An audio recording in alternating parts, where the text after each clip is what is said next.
Salt Lake City police have confirmed this is the first traffic-related fatality of 2022. And I spoke to a woman who's actually known the victim for almost a decade. She says he will be very missed.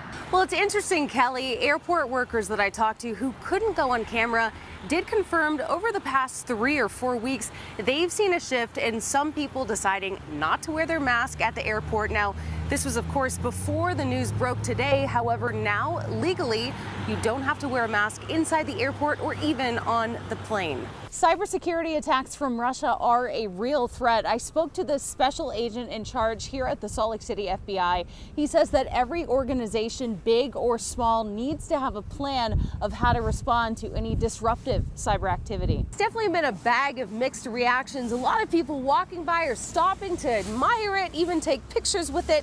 But some people driving by have had some not so nice things to say. And I did reach out to the apartment complex where those rental increases are happening. They did not want to comment on camera, but they did say that it's completely legal what they're doing, and they are just responding to the current market conditions. Skiers and boarders here have been eagerly anticipating this snow now for weeks, and it's been coming down all day, and the stoke here at Snowbird couldn't be higher. Well, as of right now, the Rose Bowl is still on. We're crossing our fingers it stays that way. The Utah Utes will take on the Ohio State Buckeyes on Saturday, and Fox 13's sports director, Jeff Rainier, has been with the team in California. He joins us live from Pasadena. Hey, Jeff, how's it going? This comes as the Biden administration sets a target of 50% of all vehicle sales being electric by 2030. And you're like really big into this type of NASA space stuff, aren't you? Yes, I am. So fun fact there, fun trivia for this morning. So, I mean, it's just incredible.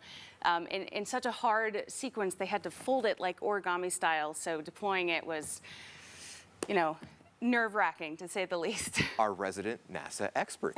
And I'm Eliana Sheriff in for Amy Nay. Here's a look at our top stories at 8:30 this morning. Salt Lake County is under a new mask mandate for the next 30 days. It applies to all indoor settings. In other coronavirus headlines, Utah's Hill Air Force Base is now transitioning to health protection condition Charlie. This means everyone, regardless of vaccination status, must wear a mask when indoors. Additionally, people will be required to physically distance themselves whenever possible. This bus was traveling from Green River to Las Vegas when just before midnight, it veered off the right side of the roadway, going about 100 yards before overturning. Not only was it a Christmas miracle to find the truck and recover it to the family on Christmas Day, but the recipient of that reward now wants to spread that Christmas magic even further. Kyle was so determined to pull off this prank that he actually installed this doorbell camera himself for the Williams and then came back to do his ding dong ditch prank. But I learned there's actually a deeper reason why he's doing this. Use of force by police is often a split-second decision, sometimes accompanied by 30 seconds of video and then days or weeks of making headlines. And often these cases receive a lot of media attention, but there isn't as much understanding behind how these decisions to pull the trigger are made. Today, Fox 13's Eliana Sheriff went through a special course to learn more about when officers make that critical decision.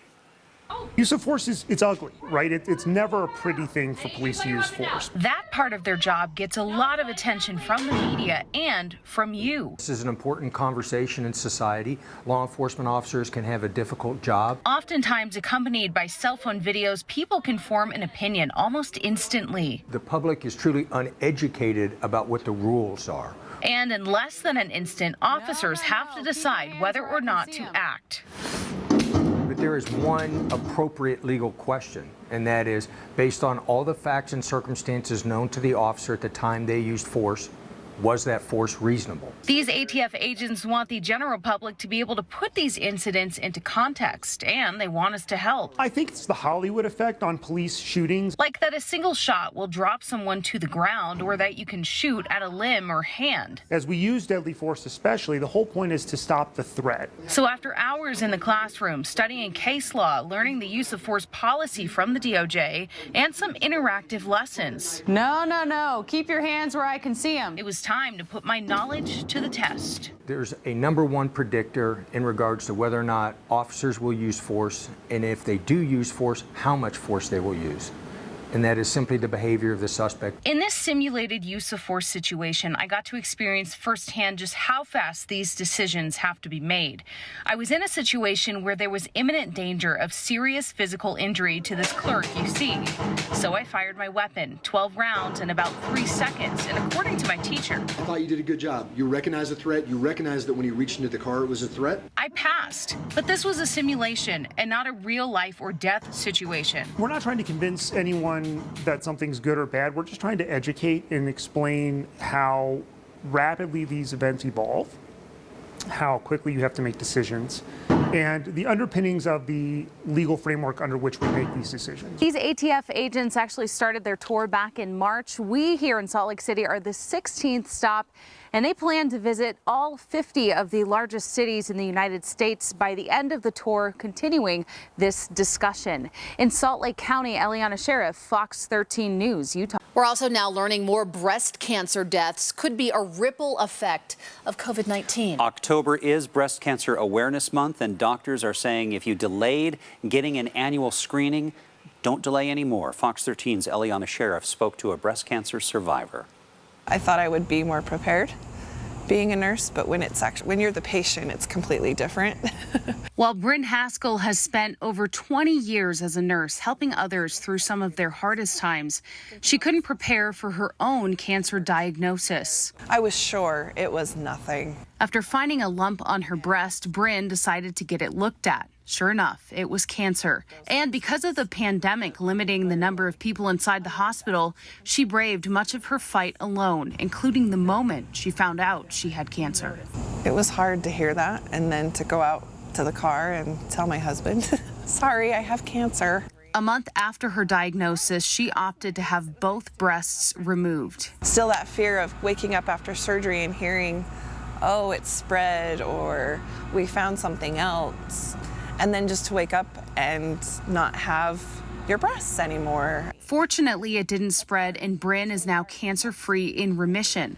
She is grateful she caught it early thanks to yearly mammograms. The mammogram itself takes no longer than 10 minutes. They take 4 images, 2 of each breast, and you only have to do it once a year, starting at age 40.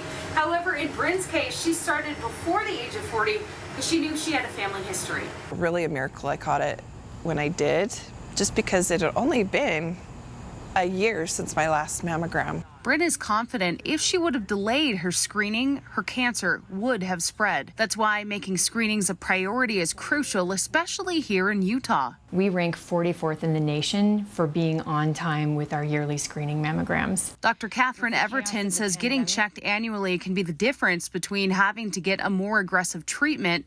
It could also save your life. And this little white dot here is actually a very aggressive cancer. When we catch them small like this before a woman has symptoms, they're almost always completely treatable. A new study found by 2030 there may be an additional 2,500 cancer deaths due to a delay in screenings because of the pandemic. Dr. Everton says if you skipped your screening, it's okay, but make an appointment. And so we are here to make sure that women get back on track. Eliana Sheriff, Fox 13 News, Utah. Well, Dr. Everton, who you saw there, says many women are under the mistaken notion that if you don't have a family history of breast cancer, you are not at risk. She says 3 out of 4 breast cancer findings are in women with no family history. Doctors do recommend a yearly screening for all women, regardless of family history, starting at 40 years old. A Salt Lake City company is going the extra mile to support Afghan refugees, brand new to Utah, who are arriving with absolutely nothing. Fox 13's Eliana Sheriff shows us how they are making sacrifices to help those in need and inspiring even more companies in a way that is positively Utah. The new arrivals coming in now will continue throughout the holidays, so we're not going to have any holiday time off this year. Aiden Batar with Catholic Community Services says between now and the end of the year, they expect at least 100 more refugee arrivals. They don't have all the basic needs, and so we need all the help we can get these families as they starting new life here in Utah. All types of donations are needed, everything from housing to even transportation. Last week, this Kia tortilla was donated, and it will be going out to a family next week. The response from our community has been so generous. Our community, whenever we ask them about support, they always come through very well. Everybody was pretty stoked to do it. Without hesitation, over 70 employees at Atomic Financial decided to celebrate the company's success this year by taking their holiday bonus and giving it away. We took that money we would have spent on gifts for employees for Christmas, and as a group we went and shopped for the best deals we could find to get items for refugees. CEO Jordan Wright has long understood the magic of giving. He says growing up, he'll never forget the family in need he helped on Christmas Eve. We took presents out from under the Christmas tree, and I was maybe 8 at the time. I can still remember the look on the kid's face when he gave it to him. So when he pitched it to his employees, everyone wanted in. These are some of the kits that we put together. And that giving spirit is contagious. Jordan says the Wasatch Innovation Network helped orchestrate an even bigger initiative, with 14 other companies joining the effort to give back. Eliana Sheriff, Fox 13 News, Utah. Atomic Financial has also made a commitment to hire 5 refugees before the end of January. They plan to hold a resume workshop as well. If you want to help, there are lots of options. We can connect you to those resources at fox13now.com.